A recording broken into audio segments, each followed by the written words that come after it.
Hey, I'm Nicole Chappell. I'm a senior at Sanderson this year, and next year I will be attending Wake Tech and then hopefully transferring in 2 years.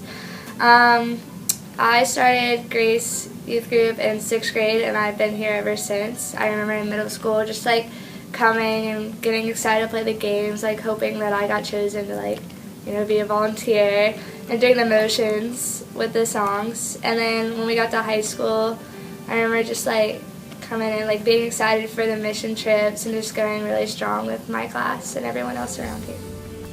On our sophomore year mission trip, we went to Philly, where I got to hang out with kids in this place called Fishtown.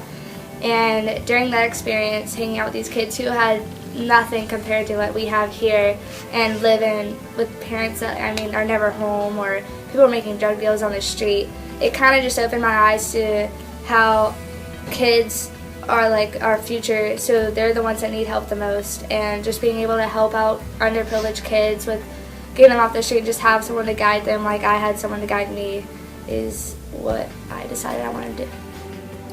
God has surprised me by being there when you think He's not there, because I remember in middle school it was a really hard time. A lot of the girls that went to my school didn't like me for some reason, so I was alone a lot during middle school. I always I felt alone all the time, and I always thought God, why would you do this to me? I'm going to church, I'm going to youth group, I should have friends, I'm doing everything right, so why can't I just have anyone to hang out with? And I was really mad for the longest time thinking about that, God, why would you take everything away? Why do you want me to be upset? And then coming into high school, I look back and it's so much easier now for me just to sit there and get through my work and not have to worry about social things and get sidetracked with different stuff. I can just do what I need to do because I know how to cope by myself, and because of God, that is how I'm still happy with everything I have today.